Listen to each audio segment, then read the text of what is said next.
This is your WCFW Daily News Roundup for 105.7 CFW in Chippewa Falls and 93.5 The Tap in Eau Claire. For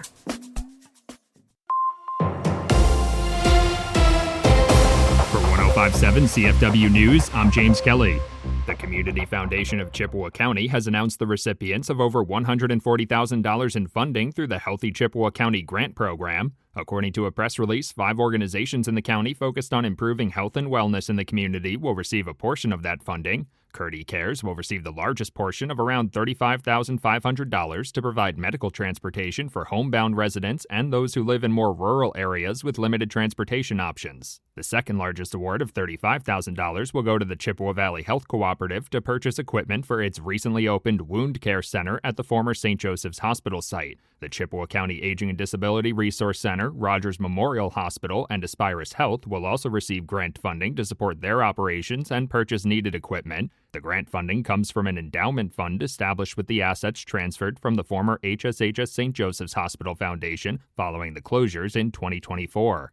Congressman Derek Van Orden and Administrator for the Centers for Medicare and Medicaid Services, Dr. Mehmet Oz, were in the Chippewa Valley last week. According to a WQOW report, the two sought to highlight the Rural Health Transformation Program created by the One Big Beautiful Bill last year during visits to Marshfield Medical Center and Chippewa Valley Technical College's Health Education Center in Eau Claire. Dr. Oz's visit marked the latest in a string of high-profile Republican visits to the competitive 3rd Congressional District as the November midterm election draws near.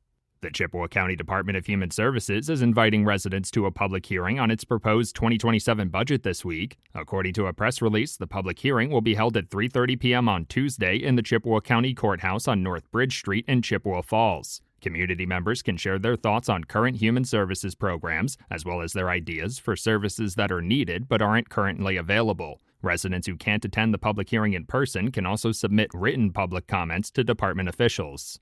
For 105.7 CFW News, I'm James Kelly. For Civic Media News, I'm Connie Fellman.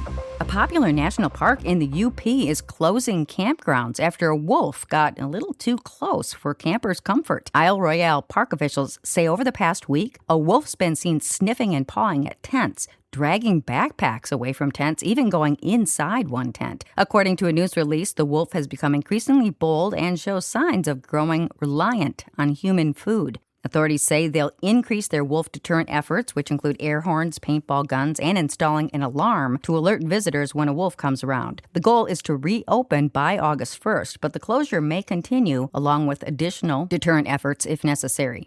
State authorities want to know what you think about Wisconsin state parks. Here's Civic Media's James Kelly. The Department of Natural Resources is still seeking public input on an update to the Wisconsin State Park System's strategic plan. According to a press release, the updated plan seeks to summarize the conditions of Wisconsin's state parks, identify any potential issues and opportunities to address, and serve as a strategic management guideline for a 10-year period. Residents interested in providing their feedback can learn more about the current strategic plan on the DNR's website and complete an online survey. I'm James Kelly for Civic Media News. Public comments will be accepted until August 4th. The Wisconsin Department of Trade and Consumer Protection has issued a public health alert for a bratwurst that's been mislabeled and could contain undeclared allergens. The brats are the Reuben-flavored bratwurst produced by Racco Family Sausage, located just outside Madison. Health officials say the brats contain soy and egg, which is not declared on the label. They want to make sure anyone who's allergic to soy or egg knows not to eat these brats. A statement on the company's Facebook page says the mistake happened on 9 pounds of brats. They were sold frozen at the Racco Family Sausages location in Judah. 3 people went missing over the weekend when their pontoon boat capsized on Lake Pepin along the Wisconsin-Minnesota border. Wabasha County deputies say they got a call around 10:45 Saturday night that people in the lake were screaming for help. First responders found 3 people in the lake holding on to an overturned pontoon boat. They told responders 3 others had been on the boat but couldn't be found. More than a dozen law enforcement agencies searched through the night with boats, drones, and helicopters. As of 10:30 Sunday morning, the people had still not been found. WCCO-TV News is reporting that the search operation has now turned to a recovery effort. Authorities say the pontoon boat flipped over after crashing with another boat in the dark. An invasive plant species never before found in Wisconsin has now been confirmed in the state. Civic Media's Maddie Schaefer tells us why the discovery could pose a threat to our native species. The Wisconsin Department of Natural Resources says pale swallowwort was recently discovered along the Oconto and Shawano County line. The DNR says the discovery makes early detection especially important to prevent the vine from becoming established and spreading to other parts of the state. The vine grows over native vegetation, crowding out plants in forests and grasslands. It can also harm monarch butterflies, which mistake it for native milkweed. Due to those impacts, pale swallowwort is classified as a prohibited invasive species in Wisconsin. More information on identifying and reporting pale swallowwort is available through the Wisconsin Department of Natural Resources. For Civic Media News, I'm Maddie Schaefer. Anyone who believes they've found pale swallowwort is encouraged to report it to the DNR with photos and the location of the plant. We've got another heat wave to start out our work week. The National Weather Service has issued a heat advisory or extreme heat warning for the top 2/3 of our state. Details coming up in the forecast. And that's your state news update. I'm Connie Fellman for Civic Media News.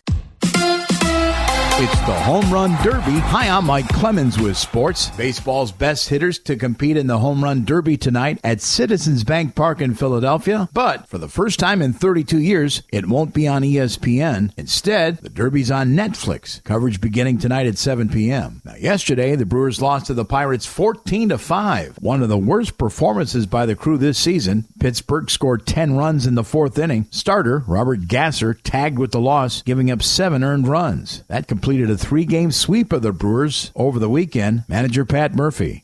Guys are trying their hearts out. Guys, not everybody's on all cylinders right now, but we're going to set a record for wins in the first half in the franchise. We haven't had too many of these back-to-back losses all year. Now the Brewers have off until Friday night when they host the Florida Marlins. NFL, Packers linebacker Isaiah McDuffie has signed a 1-year contract extension that keeps him in Green Bay through next year, worth $4.8 million. With sports, I'm Mike Clemens. It is going to be a hot, humid one today, mostly sunny with a high right around 95. That heat index today in the upper 90s to near 100. Tonight, mostly clear with a low in the low to mid 70s. Tomorrow, sunny and hot again with a high in the mid 90s. I'm meteorologist Sean Cable. Right now, it's 78. That's your WCFW and the TAP Daily News Roundup from Civic Media. Subscribe to this podcast on Spotify, Apple, or wherever you find your podcasts. Find more news at WCFW.FM or thetap.fm.